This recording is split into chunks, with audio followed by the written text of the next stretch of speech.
down. He's going to find out what's going on, and that's good. That's good for everybody. That's how you should be looking. On April 5th, 2025, a media storm erupted that's still sending shockwaves through the entertainment world, pitting some of the biggest names in the spotlight against each other in a clash of words, lawsuits, and raw consequences. It all started with a single reckless moment on The View, where Whoopi Goldberg, a veteran host known for her sharp tongue and unfiltered takes, decided to drop a bombshell so wild it left viewers stunned, analysts scrambling, and one of the world's most powerful men reaching for his legal team. What followed wasn't just a celebrity spat. It was a full-on reckoning that's forcing everyone to rethink the power of words, the responsibility of platforms, and the price of accountability in an age where one sentence can ignite chaos. The spark came during a heated segment on The View. Whoopi, perched confidently in her moderator's chair, looked straight into the camera and let it rip. She claimed with the casual air of someone chatting over coffee that Elon Musk, yes, that Elon Musk, the billionaire innovator behind Tesla and SpaceX, was secretly pulling strings behind closed government doors. She didn't stop there. She went further, suggesting Musk was plotting with Senator J.D. Vance to orchestrate some shadowy political takeover, hinting that if Donald Trump were somehow removed from the picture, Musk would step in to fill the void. "He's not just tweeting anymore," she said, her tone dripping with certainty. "He's moving pieces behind the scenes." And then, as if tossing a live grenade into the conversation, she added, "I think Elon Musk believes he's president." The studio audience didn't know whether to gasp or cheer.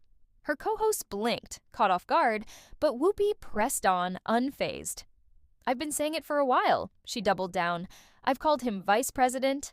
I've called him president, because I don't know what JD is doing. I hardly ever hear about him. He's planning the presidency when they get rid of Trump."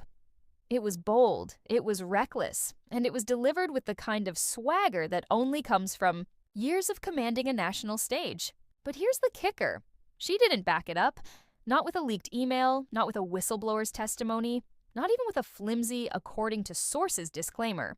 She just said it like it was a fact everyone should already know, and moved on. The internet erupted. Viewers flooded social media with reactions ranging from disbelief to outrage. Did she just accuse Elon Musk of staging a coup on live TV? One X post read, racking up thousands of likes. Analysts on cable news scratched their heads, trying to piece together what Whoopi could have meant.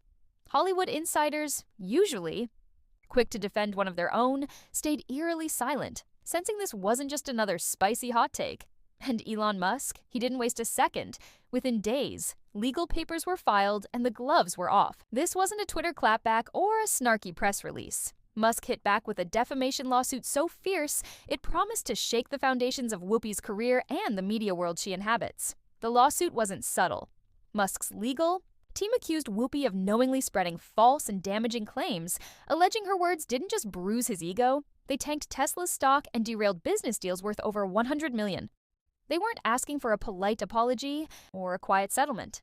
They demanded a massive payout to cover the losses, a full public retraction broadcast live on The View, and a personal apology from Whoopi herself.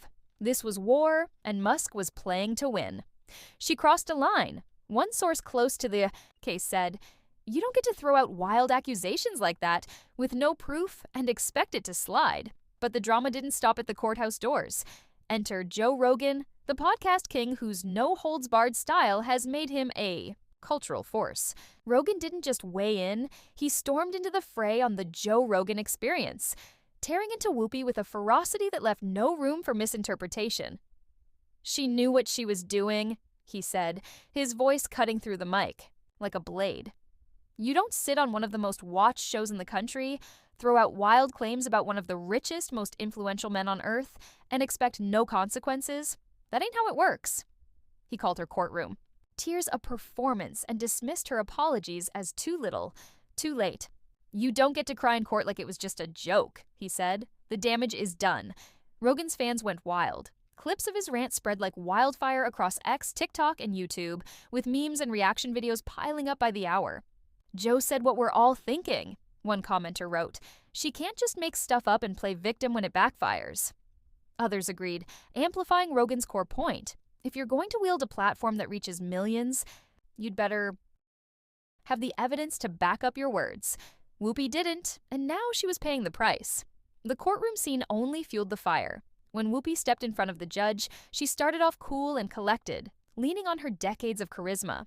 "When you're a certain age, you use words you know from when you were a kid," she said, trying to explain her on-air flub. "That's what I did. I shouldn't have. I should have thought about it longer. But I did." But as the judge laid out the gravity of the charges, defamation, financial harm, reputational damage, the cracks began to show. The cameras weren't there to cut to commercial, and the weight of it all hit her hard. She broke down, tears streaming, voice trembling, apologizing over and over. "I didn't mean for it to go this far," she told the judge, her usual confidence replaced by raw vulnerability. But Musk's team wasn't moved, and neither was Rogan. Back on his podcast, Rogan doubled down. "This isn't cancel culture," he said, his tone dead serious. "This is consequences culture." He wasn't calling for Whoopi to be silenced. He was demanding accountability. He argued that celebrities like her have gotten too comfortable tossing out reckless claims, assuming their fame shields them from the fallout. "You can't just wing it on national TV because it fits the narrative," he said. "This isn't a garage podcast. This is prime time." And then he went bigger, taking aim at the entire media machine. ABC News, the producers, the executives who let the segment air without a shred of fact-checking. "How does a network with that much reach let something this sloppy happen?" he asked. "No editorial review, no standards, nothing." The evidence Musk's team brought to the table was staggering. They'd been working behind the scenes for weeks, compiling a case that went beyond hurt feelings.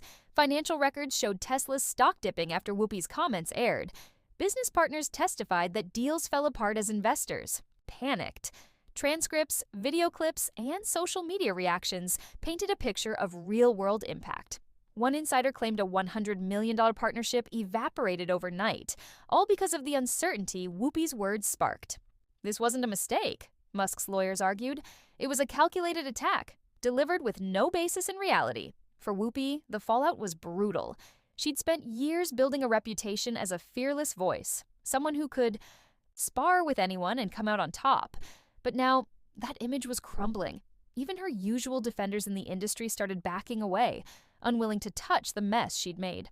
On The View, she tried to backpedal, but the damage was done. "I didn't mean to hurt anyone," she said in court. But the tears didn't sway Musk's team, or the growing chorus of viewers questioning her credibility. Rogan didn't let up either. He dug into Whoopi's past, pulling out clips from years ago when she'd cozied up to Donald Trump, laughing with him on air and praising his business savvy. She hugged him, called him a friend, Rogan said, playing the footage for his audience. But the second it became profitable to hate him, she flipped. That's not principle, that's opportunism. He challenged his listeners to think critically. Is this about truth or just pushing a narrative that pays? The stakes couldn't be higher. If Musk wins, Whoopi could face a payout in the tens of millions. Some whisper as high as $50 million, plus a forced retraction and maybe even her exit from The View. Even if she dodges the financial hit, her reputation's taken a beating she might not recover from. For Musk, it's a chance to prove that no one, not even a media titan, can smear him without proof and walk away unscathed. And for Rogan, it's a megaphone to call out a system he sees as broken. A world where entertainment blurs into fact, and accountability's an afterthought. This isn't just a feud, it's a cultural flashpoint. It's about what happens when big voices face real pushback, when the line between opinion and slander gets tested in court, and when the public starts demanding more than hot takes. The world's watching. Court dates are looming, reactions are pouring in, and the story's far from over. What do you think? Was Rogan right to blast Whoopi, or did he pile on too hard? Is Musk's lawsuit a wake-up call for media giants, or an overreach by a billionaire? And should Whoopi face lasting consequences for her words? The conversation's just beginning, and it's one we can't ignore.